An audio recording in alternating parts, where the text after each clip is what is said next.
말씀 보겠습니다. 사사기 7장 1절에서 14절입니다. 구약성경 371페이지 사사기 7장 1절에서 14절. 찾으셨으면 한 절씩 교독하겠습니다. 제가 먼저 읽겠습니다. 여룻바알이라 하는 기드온과 그를 따르는 모든 백성이 일찍이 일어나 하롯셈 곁에 진을 쳤고 미디안의 진영은 그들의 북쪽이요 모레산 앞 골짜기에 있었더라. 여호와께서 기드온에게 이르시되 너를 따르는 백성이 너무 많은즉 내가 그들의 손에 미디안 사람을 넘겨주지 아니하리니 이는 이스라엘이 나를 거슬러 스스로 자랑하기를 내 손이 나를 구원하였다 할까 함이니라. 이제 너는 백성의 귀에 외쳐 이르기를 누구든지 두려워 떠는 자는 길르앗산을 떠나 돌아가라 하라 하시니 이에 돌아간 백성이 22,000명이요 남은 자가 10,000명이었더라. 여호와께서 또 기드온에게 이르시되 백성이 아직도 많으니 그들을 인도하여 물가로 내려가라. 거기서 내가 너를 위하여 그들을 시험하리라. 내가 누구를 가리켜 내게 이르기를 이 사람이 너와 함께 가리라 하면 그는 너와 함께 갈 것이요 내가 누구를 가리켜 내게 이르기를 이 사람은 너와 함께 가지 말 것이니라 하면 그러지 말 것이라 하신지라. 이에 백성을 인도하여 물가에 내려가매 여호와께서 기드온에게 이르시되 누구든지 개가 핥는 것 같이 혀로 물을 핥은 자들을 너는 따로 세우고 또 누구든지 무릎을 꿇고 마시는 자들도 그와 같이 하라 하시더니 손 위로 움켜 입에 대고 핥는 자의 수는 300명이요 그 외의 백성은 다 무릎을 꿇고 물을 마신지라. 여호와께서 기드온에게 이르시되 내가 이 물을 핥아 먹은 300명으로 너희를 구원하며 미디안을 내 손에 넘겨주리니 남은 백성은 각각 자기의 처소로 돌아갈 것이라 하시니 이에 백성이 양식과 나팔을 손에 기드온이 이스라엘의 모든 백성을 각각 그의 장막으로 돌려보내고 그 300명 머물게 하리라. 미디안 진영은 그 아래 골짜기 가운데에 있었더라. 그 밤에 여호와께서 기드온에게 이르시되 일어나 진영으로 내려가라. 내가 그것을 내 손에 넘겨 주었느니라. 만일 내가 내려가기를 두려워하거든 내 부하 브라와 함께 그 진영으로 내려갔어. 그들이 하는 말을 들으라. 그 후에 내 손이 강하여져서 그 진영으로 내려가리라 하시니 기드온이 이에 그의 부하 브라와 함께 군대가 있는 진영 근처로 내려간즉 미디안과 아말렉 동방의 모든 사람들이 골짜기에 누웠는데 메뚜기의 많은 수와 같고 그들의 낙타의 수가 많아 해변의 모래가 많음 같은지라. 기드온이 그곳에 이른즉 어떤 사람이 그의 친구에게 꿈을 말하여 이르기를 보라 내가 한 꿈을 꾸었는데 꿈에 보리떡 한 덩이가 미디안 진영으로 굴러 들어와 한 장막에 이르러 그것들을 쳐서 무너뜨려 위쪽으로 엎으니 그 장막이 쓰러지더라. 그의 친구가 대답하여 이르되 이는 다른 것이 아니라 이스라엘 사람 요아스의 아들 기드온의 칼이라. 하나님이 미디안과 그 모든 진영을 그의 손에 넘겨주셨느니라 하더라. 아멘. 두려움 다스리기라는 제목으로 말씀을 증거하도록 하겠습니다. 우리가 신앙생활에서 두려움을 어떻게 다루고 또 대처하느냐는 너무나 중요합니다. 왜냐하면 우리가 두려움을 갖고 있다라고 하면 하나님의 일을 방해하는데 바로 그 두려움이 장애물이 되기 때문입니다. 오늘 본문 말씀을 통해서 기드온은 이 두려움을 어떻게 다루고 있고 또 하나님은 기드온의 두려움을 어떻게 해결해 주시는지를 우리가 살펴보면서 우리의 신앙의 모습을 점검하며 결단하는 시간이 되시기를 주님의 이름으로 축복합니다. 기드온과 그의 군대가 여룻셈 곁에 진을 치고 있다라고 오늘 본문 말씀의 상황을 설명하고 있습니다. 미디안 군대는 이스라엘 백성의 북쪽에 위치해 있습니다. 지금 이제 대치 상황에 있는 것이죠. 하나님은 기드온에게 이스라엘 백성의 군대가 너무 많다고 말씀합니다. 그런데 말씀을 잘 살펴보면 이스라엘 군대는 32,000명이고 미디안 군대는 135,000명이에요. 그러니까 물리적으로 봤을 때 32,000명과 135,000명의 싸움이에요. 절대로 많은 숫자가 아닙니다. 이스라엘 백성의 숫자는 턱없이 미디안 군대와 비교해 봤을 때 적은 숫자예요. 그런데 여호와 하나님께서 이 전투에서 이스라엘의 승리로 이끌 경우, 지금 현재 처해져 있는 이 상황에서 하나님이 이 전쟁에서 승리로 이끌 경우에 기드온과 이스라엘 백성들이 자신의 힘으로 이겼다라고 자랑할 수 있기 때문에 기드온을 쫓는 백성의 수가 많다고 하시는 거예요.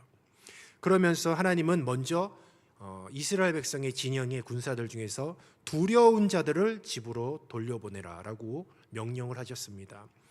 그랬더니 3만 2천 명 중에서 무려 2만 2천 명이 집으로 돌아갔어요. 그들이 전쟁을 하지 않고, 그러니까 하나님이 쓰시지 않는다는 거죠.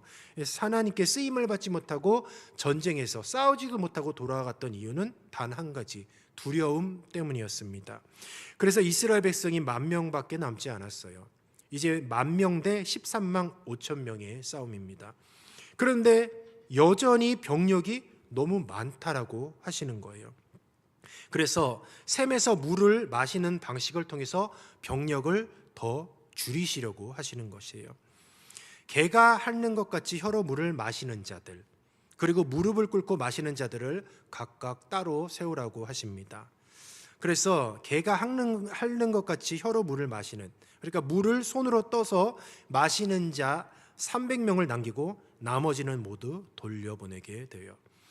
그래서 300명이 손으로 물을 떠서 입에 대고 이제 먹는 자들이죠. 결국은 미디안 군대와의 전투에서의 숫자는 3만 2천 명 대 13만 5천 명에서 300명 대 13만 5천 명의 이제 싸움이 되었습니다. 이제 그 누구도 물리적인 숫자로 봤을 때 이길 승산, 이스라엘 백성이 이길 승산이 없어요. 하나님께서는 이제 계속해서 그렇게 인원을 줄이셨습니다. 그런데 어째서 이 300명을 추리셨을까? 또 물 먹는 방식으로 300명을 추리셨을까라고 한다면, 우선 이 300명에 포함되는 숫자, 그러니까 물을 손에 대고 이제 개처럼 핥아 먹었던 자들이죠. 자, 이들의 특징이 무엇이었냐면 두려워하지 않았던 자들입니다. 두려움은 하나님을 신뢰하지 못하기 때문에 생겨지는 그런 마음의 상태예요. 이 물을 핥아 마셨다라는 것은, 그러니까 무릎을 꿇고 물을 마시는 것과 무엇이 다른가라고 한다면, 먼저 무릎을 꿇고 물을 마신다는 것은 양손의 무기를 놓아버리는 거예요. 그리고 무릎을 꿇고 얼굴을 물에 쳐 박았다라는 거죠. 그렇게 아주 개걸스럽게 먹었다는 거고, 그리고 물을 핥아 먹는다는 것은 그래도 어느 정도의 경계심을 가지고 있었던 것입니다. 그러니까 한 손에는 무기를 놓지 않았던 거죠. 그래서 한 손으로 물을 핥아 먹으면서 물 먹는 것에 집중하는 것이 아니라 어느 정도의 경계심을 잃지 않고 물을 마시는 자들. 그런데 이 경계심이 무엇을 의미하느냐? 바로 당시에 이제 전시 상황임을 기억해야 되는 거죠. 그러니까 전시 상황임을 기억하면서 경각심을 가지고 있었던 자들입니다. 그래서 눈은 그러니까 항상 멀리를 주시하면서 이제 손으로 물을 핥아 먹었던 것이죠. 그러니까 이 경각심을 오늘날로 말하면 늘 깨어 있는 것이에요. 언제 어떻게 미디안 군대가 쳐들어올지 모르는 것이죠. 그래서 이 경각심을 가지고 쳐들어오면 여차하면 싸우겠다는 것이죠. 그렇기 때문에 이 300명으로 추려진 물을 핥아 먹는 자들의 그 특징이 무엇이냐? 두려워하지 않는 자들, 그리고 깨어 있는 자들이었어요. 그래서 마치 쳐들어오면 바로 싸우러 나갈 수 있는 그런 경각심을 가지고 깨어 있는 자들이 이들의 특징이었던 것이죠. 300명은 미디안 군대와 싸우기에 압도적으로 적은 숫자였어요. 그런데 바로 이 적은 숫자가 하나님의 능력이 얼마나 강한지를 드러내는 바로 중요한 요소가 되었던 것입니다. 그래서 인간의 관점에서는 전혀 승리의 가망성이 없어 보입니다. 하나님은 그런데 의도적으로 그렇게 300명을 추리신 것입니다. 왜냐하면 미디안 군대와의 전쟁은 하나님께서 하시는 것이고, 결국 그 승리에서 이기는 것은 하나님이 하심을 스스로 보여주고 계신 것이죠. 하나님은 어떤 분이시느냐? 우리가 한 가지 기억해야 될 것이 있어요. 그리스도인들은 자꾸 겸손을 미덕으로 생각하죠. 맞습니다. 그리스도인은 겸손해야 돼요. 항상 하나님께 도움을 구하고 하나님이 필요하다라는 인식을 가지고 살아야 돼요. 우리는 하나님 없이는 하루도 살 수 없는 존재예요. 그런데 우리가 겸손하기 때문에 하나님도 겸손해야 된다는 착각을 가지고 있어요. 근데 하나님은 어떤 분이시냐? 겸손할 필요가 없으신 분이세요. 그분은 왕이십니다. 하나님은 하나님의 능력을 나타내시기를 원하십니다. 그래서 하나님의 방법은 항상 극적인 상황을 꼭 놓이게 하셔요. 어떤 싸움이 붙었습니다. 특별히 우리는 영적인 싸움이잖아요. 영적인 싸움인데 우리와 이 사단 마귀와의 싸움인데 좀 해볼 만하고 뭔가 우리의 힘으로 이길 것 같으면 하나님은 절대 개입하지 않으십니다. 왜냐하면 하나님이 개입해도 우리는 내가 했다라고 얘기하기 때문에. 그래서 하나님께서는 항상 계속해서 숫자가 많다고 하세요. 숫자가 많다고 해서 줄이는 것이죠. 바로 그것이 우리들의 눈앞에 펼쳐져 있는 그런 물리적인 상황들입니다. 때로는 그 숫자, 병력을 줄였지만 우리들의 삶에서 때로는 주님께서 자꾸 내 가진 돈을 조금씩 줄일 때가 있어요. 그래서 자꾸 내 지갑에 돈을 줄이셔서 나중엔 아무것도 없게 만드는 경우가 있어요. 때로는 내 건강한 육신에 병이 들게 하셔서 내 건강을 조금씩 연약하게 만드시는 경우도 있습니다. 그리고 때로는 내 직장에서 혹은 사업장에서 내가 뜻하지 않게 어려움을 겪게 하실 수도 있어요. 계속해서 숫자를 줄이시고 계신 것입니다. 그리고 때로는 여러 가지 인간관계를 통하여서 갈등을 빚게 하여서 정말 심적으로 굉장한 고통을 느끼게 할 수도 있어요. 그냥 평탄하고 평안하면 하나님을 찾지 않고 구하지 않아요. 그런데 주님께서는 의도적으로 자꾸 우리들의 삶에 여러 가지 물리적으로 풍성한 것들을 조금씩 그 숫자를 줄이고 계신 것이에요. 왜냐하면 하나님은 하나님이 하실 일을 나타내시기를 원하시기 때문인 것이죠. 그래서 우리는 무엇인가 부족할 때가 있습니다. 돈이 부족하거나 건강이 연약하거나 아니면 직장에 혹은 사업장에 큰 문제가 있을 때 아니면 여러 가지 인간의 관계에 어려움을 겪고 있을 때에 그것은 적은 것을 의미하는 거죠. 그 적을 때에 하나님께서 개입하실 시점이라는 것을 우리는 꼭 기억해야 되는 것이죠. 그런데 거기서 그 환경, 숫자 적은 것에 대한, 상대방은 숫자 많고 나는 숫자가 적은 것에 대한 그 환경만 바라보고 두려움이 엄습한다. 그때는 하나님은 그 두려움을 가진 자를 보내버리셨어요. 그러니까 우리의 마음에 환경 때문에 혹은 상황 때문에 우리들의 마음에 두려움이 찾아온다고 한다면 하나님은 일하지 않으시는 거예요. 우리가 그 두려움을 해결할 때까지 기다리신다는 거죠.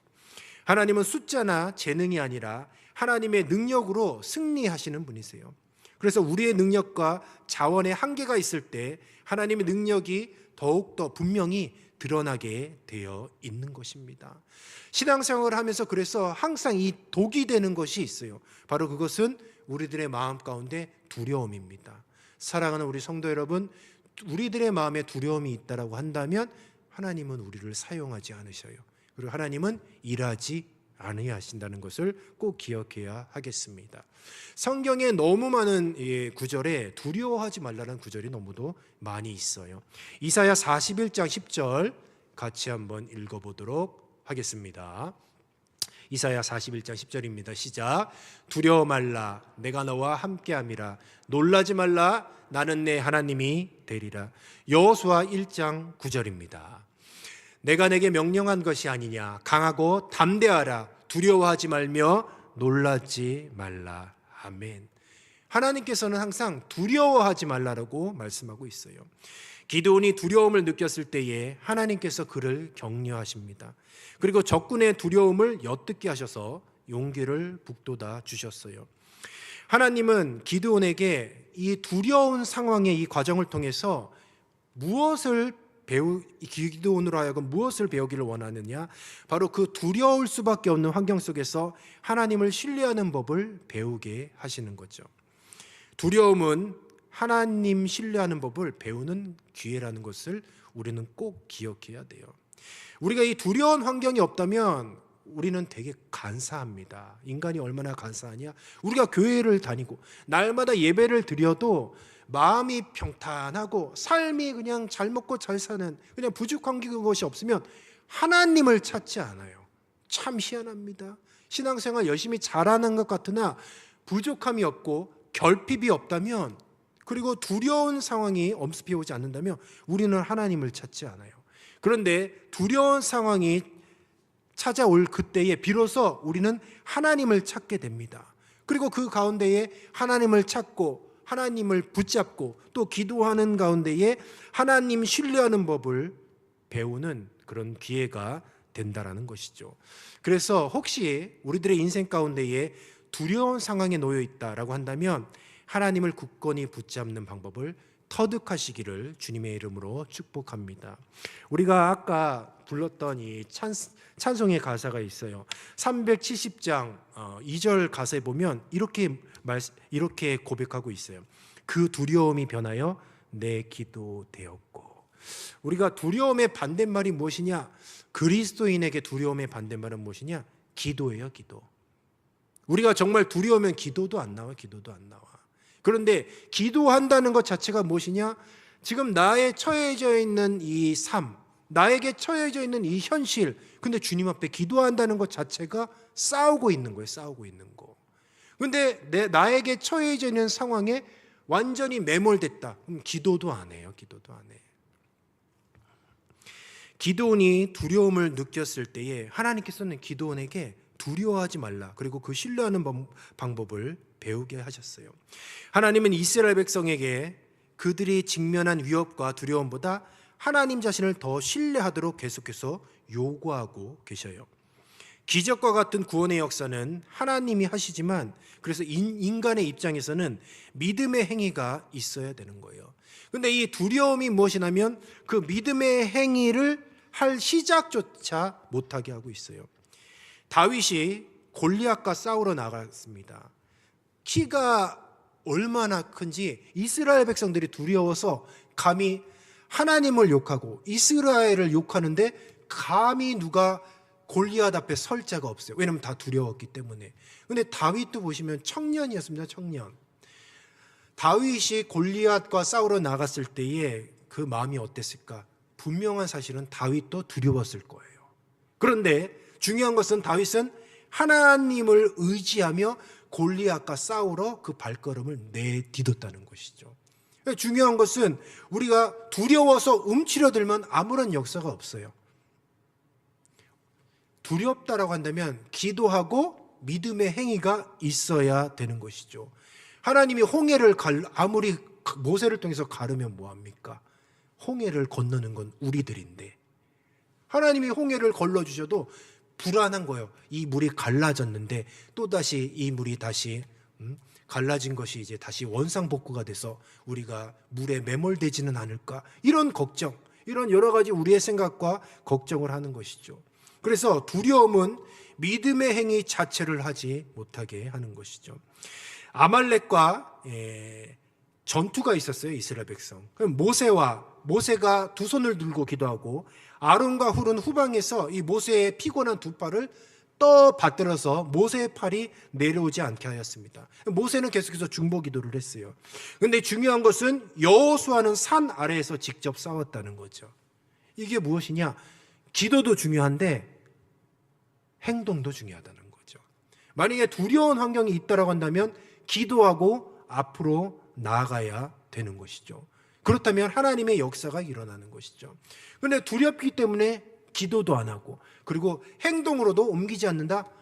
아무런 역사가 없어요. 하나님은 일하지 않으신다는 것이죠. 그래서 하나님이 역사하시기를 원하시고 하나님께서 저와 여러분들을 도와주시기를 원하세요. 그런데 우리들의 마음에 무엇을 보시느냐? 우리가 두려워하고 있는가? 그리고 그 두려움을 극복하려고 하고 있는가? 그 두려움에 맞서서 기도하며 그리고 더 나아가서 행동으로 옮기는가까지를 보고 계신다는 것이죠. 그래서 하나님의 이 구원의 방식, 그리고 하나님의 역사의 방식은 일관성이 있어요. 인간의 힘과 숫자가 아니라 바로 하나님의 능력으로 하나님의 백성 이스라엘을 구원하시기를 원하십니다. 그리고 하나님께서는 가장 연약한 상황에서 구원의 역사를 일으키고 계신 것이에요.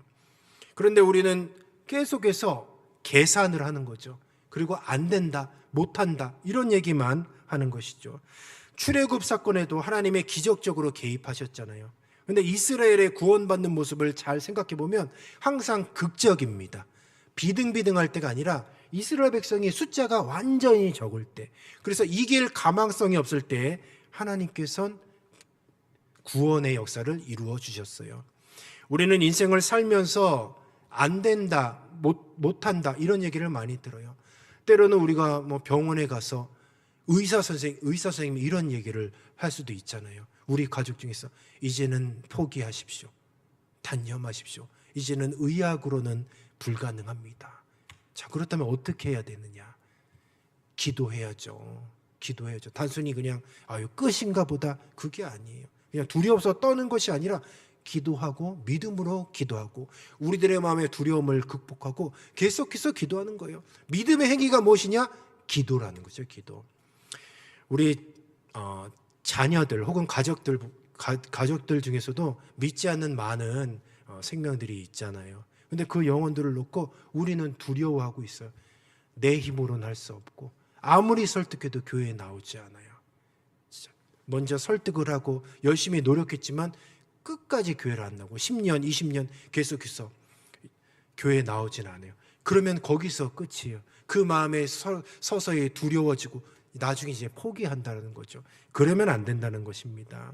하나님이 가장 연약한 상황에 구원의 역사를 이루듯이 하나님의 때에 우리 믿지 않는 가족들, 우리가 끝까지 그 영혼을 놓고 기도하고 그리고 끊임없이 복음을 증거할 때 믿지 않는 내 남편, 믿지 않는 내 아내, 그리고 믿지 않는 내 자녀들, 주님의 때에 주님께서 가장 우리가 포기하고 단념하려고 하는 바로 그때 주님께서 개입하셔서 강권적으로 우리 귀한 생명 주님의 성전으로 이끌어 주실 줄로 믿습니다. 우리가 처한 상황이 불가능해 보이더라도 하나님을 의지하는 자들, 끝까지 기도하는 자들, 그리고 믿음의 행위를 놓지 않는 자들은 승리를 경험할 수 있다는 것이죠. 경제적인 어려움, 그리고 건강의 문제, 또 관계의 갈등, 여러 가지 인생의 영적인 전투들이 있어요. 우리의 능력으로는 해결할 수 없을 때가 너무도 많이 있습니다. 그러나 하나님께서 역사하시면 기적이 일어난다는 사실을 우리는 꼭 기억해야 하겠습니다. 9절부터 14절 말씀에 보면 하나님께서 기드온에게 확신을 주시고 있어요. 하나님은 기드온에게 일어나서 미디안 진으로 내려가라고 명령을 하세요. 미디안 군대들의 대화를 엿듣게 하십니다. 근데 미디안 군대들의 대화를 잘 들어보니까 지금 두려워하고 있어요. 오히려 기드온이 두려운 것이 아니라 숫자가 적음에도 불구하고 미디안이 두려워하고 있음을 확인하고 있어요. 한 미디안 병사가 꿈을 꾼 것을 동료들에게 지금 해석을 하고 있어요. 기드온은 미디안 군대가 자신들에 대한 큰 두려움을 가지고 있음을 깨닫게 되었어요. 기드온은 그래서 큰 확신과 용기를 가지고 있습니다. 그 꿈의 내용이 보리떡이 미디안진을 덮친다는 그런 내용을 가지고 있어요. 그러니까 이스라엘의 작은 수가 하나님의 큰 능력으로 큰 승리를 거둘 것을 의미하고 있는 것이죠. 그래서 기드온과 미디안의 싸움에서 기드온이 결론적으로 승리를 하고 미디안이 패배를 합니다. 그런데 숫자가 많고 적음에서 그 승패가 판가름이 난 것이 아니에요. 딱 한 가지, 기드온이 전쟁에서 승리한 이유는 두려움을 제거했기 때문입니다. 그런데 미디안이 패배한 이유는 그들의 두려움을 제거하지 못했기 때문이에요. 그러니까 우리가 영적인 전쟁에서 승리할 수 있는 비결은 딱 한 가지예요. 우리들의 마음의 두려움만 제거하면 돼요. 두려움을 제거하고 하나님에 대한 확실한 신뢰를 가지고 있으면 된다는 것이죠. 최근 들어서 우리 한국교회에 큰 문제점이 있습니다. 바로 그 문제점이 뭐냐? 한국교회 성도들이 두려움이 생기기 시작했어요. 그 어떤 두려움이냐면 사회적 갈등과 박해에 대한 두려움입니다. 한국 사회에서 이제는 교회의 역할과 기독교의 입지가 조금씩 줄어들게 되고 있어요.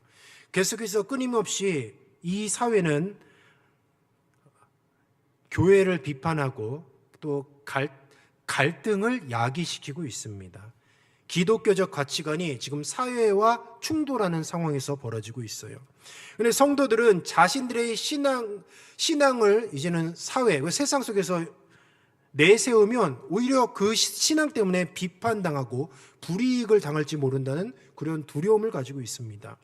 동성애, 낙태, 그리고 성 정체성 같은 이런 이슈들에 이제는 교회가 목소리를 내고 그것을 비판하게 되면 이제는 세상의 가치관과 충돌하게 돼요. 그리고 이제는 막 욕을 먹고 교회를 삿대질하고 교회를 공격하고 있어요.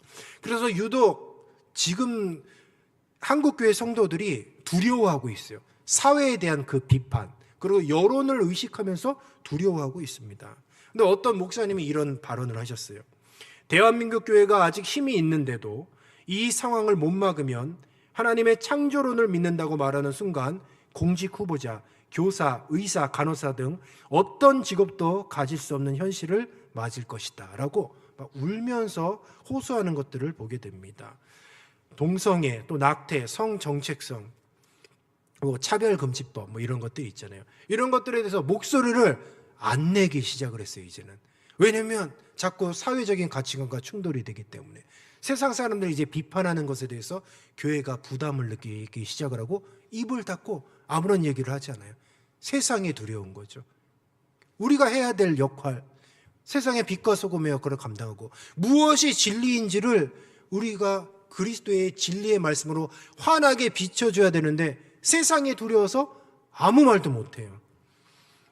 2024년 8월 18일에 대법원에서 동성 커플 건강보험 피부양자 인정 판결이 났습니다.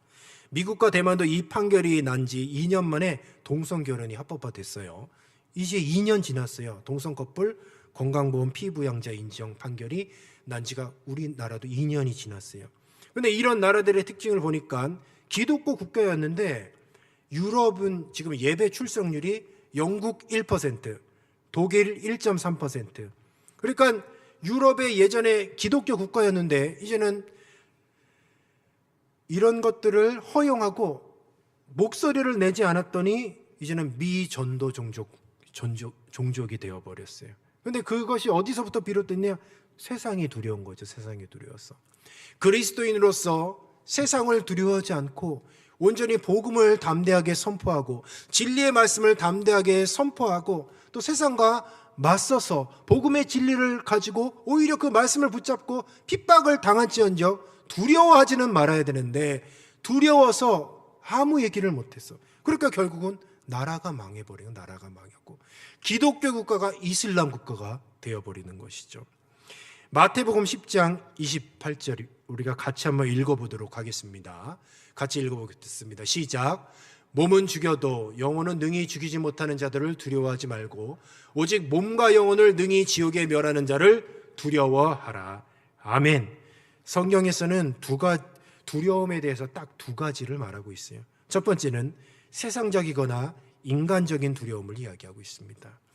그리고 또 한 가지는 하나님에 대한 경외의 두려움을 얘기하고 있어요. 그러니까 인간이 느낄 수 있는 두려움은 딱 두 가지 중에 하나예요. 첫 번째는 세상의 두려움, 세상으로 하여금 두려움을 느끼는 것과 또 한 가지는 하나님을 보면서 두려움을 느끼는 것. 하나님을 두려워하는 것을 경외라고 얘기를 하죠. 하나님을 경외하는 그 두려움은 무엇이냐? 바로 지혜의 시작이고 올바른 삶의 토대예요. 이열치열이라는 말이 있습니다. 또 인행치냉이라는 말이 있어요. 더운 음식 혹은 땀을 흘리는 방식으로 더위를 이겨낼 때 쓰는 표현이에요.